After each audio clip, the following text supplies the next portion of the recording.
Good morning बच्चों, मैं आपकी पर्यावरण की अध्यापिका अनुराधा राजपूत और आज मैं आपको पढ़ाऊंगी पर्यावरण का पाठ 22 जिसका नाम है फिर चला काफिला। धनु का गांव। धनु के यहाँ आज दशहरे का बड़ा त्योहार मनाया जाएगा। सब रिश्तेदार अपनी अपनी बैलगाड़ियों पर सामान लाद कर लाए हैं। धनु के बाबा परिवार में सबसे बड़े हैं, इसलिए सभी त्योहार उन्हीं के यहाँ मनाए जाते हैं। इस त्योहार पर मामी, आई और चाची मिलकर गुड़ और पूरन पोली चने की दाल की मीठी रोटियां बनाती हैं। साथ में तीखी कड़ी। दिन में गपशप चलती है, मगर शाम को माहौल कुछ बदल सा जाता है। सब औरतें और बूढ़े बच्चे सामान बांधने लगते हैं।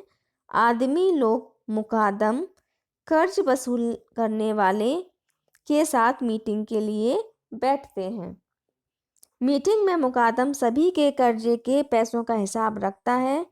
किस परिवार के ऊपर उसका कितना कर्जा बाकी है यह भी देखता है।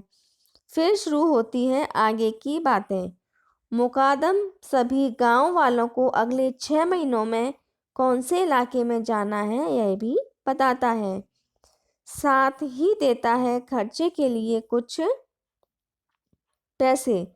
जब से धनु को याद है तब से यही चलता आया है। बरसात के पहले से दशहरे तक गांव के बड़े किसानों के खेतों में काम होता है। इन खेतों में धनु के परिवार जैसे ही कई परिवार काम करते हैं। इस कमाई से उनका इन महीनों का खर्चा चल जाता है, पर बाकी के कुछ महीने जब बरसात नहीं होती है तब खेतों में भी काम नहीं होता। फिर उस समय गुजारा कैसे हो, इसलिए सब कर्जा लेते हैं। इस कर्जे को चुकाने के लिए वे मुकादम के लिए काम करते हैं। यह मुकादम शक्कर के कारखाने का दलाल है। वह उन्हें गन्ने के खेतों में काम दिलवाता है।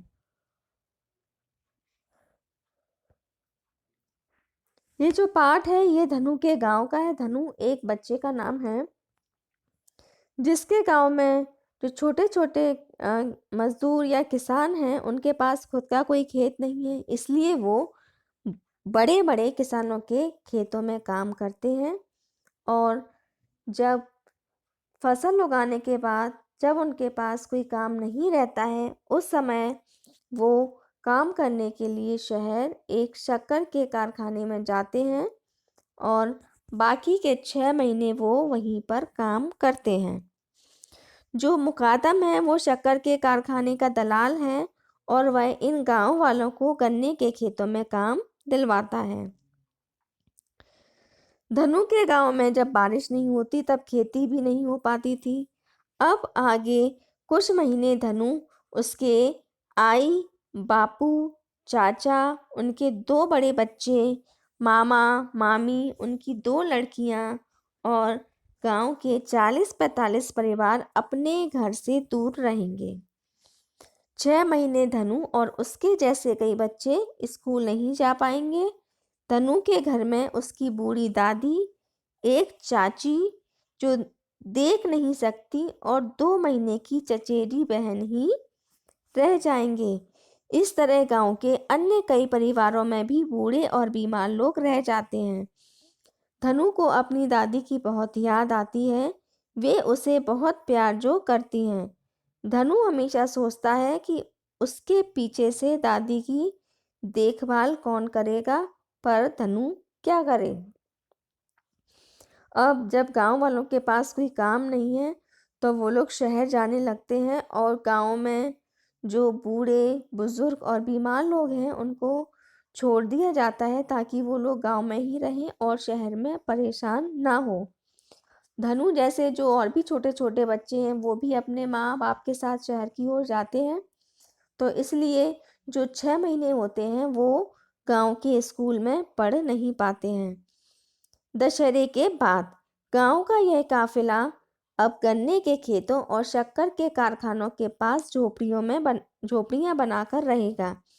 अपनी झोपड़ियां ये गन्ने के सूखे पत्ते और रस निकले गन्नों से बनाते हैं। सुबह के अंधेरे में उठकर घर के आदमी खेतों में गन्नों की कटाई करते हैं। बच्चे और औरतें गन्नों के गट्ठर को बांधते हैं, फिर उन्हें शक्कर के कारखानों में ले जाते हैं। कई बार धनु भी उनके साथ जाता है। कारखानों के बाहर कभी कभी 2-3 रातें बैलगाड़ियों पर गुजारनी पड़ती हैं। तब धनु अपने बैलों के साथ खेलता है और यहाँ वहाँ घूमता है। कारखाने पर अपने परिवार के हिस्से के गन्नों का वजन करवाकर धनु के बापू रसीद लेते हैं। जब जब मुकादम मिलने आता है तब उसे ये रसीदें दिखाकर कर्जे का हिसाब रखा जाता है। मुकादम अगले हफ्ते के खर्चे के पैसे भी दे जाता है। तब धनु की आई और मामी बच्चों को लेकर पास के गांव के बाजार से हफ्ते भर का आटा और तेल खरीदती हैं। बच्चों के लिए एक आध लड्डू, सेव, चने भी ले लेती हैं। मामी धनु के लिए पेंसिल, रबर या कॉपी भी खरीदती हैं। धनु मामी का लाडला जो है, पर 6 महीने तो ये चीज़ें धनु के काम ही नहीं आ पाती। वह स्कूल जो नहीं जाता। मामी चाहती हैं कि वह पढ़े और बड़ा होकर कुछ बने। उसे इस तरह परिवार के साथ भटकना ना पड़े। आजकल मामा मामी धनु के आई बापू से कहते हैं, अगली बार जब दशहरे पर हम लोग गांव छोड़कर जाएंगे तब धनु अपनी दादी और चाची के साथ रहेगा। वह गांव के बाकी बच्चों की तरह स्कूल जाएगा, बीच में पढ़ाई नहीं छोड़ेगा, आगे पढ़ेगा और कुछ बनेगा। तो इस तरह पाठ में हमने समझा कि जो गांव में बड़े बड़े किसान होते हैं, जिनके पास अपने खुद के खेत होते हैं, तो जो लोग गांव वाले होते हैं, जो छोटे किसान होते हैं, तब वो क्या करते हैं, उनके खेतों में मजदूरी करते हैं। जब बारिश के बाद जब खेतों में कोई काम नहीं होता है तब वो सिर्फ खाली रहते हैं, उनके पास कोई काम नहीं है, इसलिए वो शहर काम करने के लिए आ जाते हैं। और शहर में जो गन्ने के खेत हैं, वहाँ पे शक्कर की फैक्ट्री होती है, कारखाना, वहाँ पे वो लोग काम करते हैं। जैसे ही सुबह होती है, घर के जो पुरुष होते हैं वो उठ जाते हैं और गन्ने के खेत में जाकर गन्ने को काटने का काम करते हैं।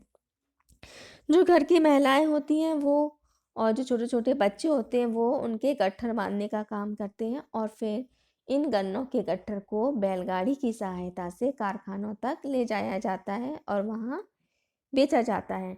लेकिन जब 6 महीने ये लोग गन्ने के खेतों में काम करते हैं तो जो बच्चे हैं वो स्कूल नहीं जा पाते हैं, उनकी पढ़ाई छूट जाती है और धनु भी उन्हीं बच्चों में से एक है। धनु की मामी चाहती है कि धनु खूब पढ़े और अच्छा पढ़े, जिससे उसको अपने परिवार की तरह यहाँ से वहाँ भटकना ना पड़े काम की तलाश में, और वो एक अच्छी नौकरी करे। आशा है आपको ये चैप्टर समझ में आ गया होगा। धन्यवाद।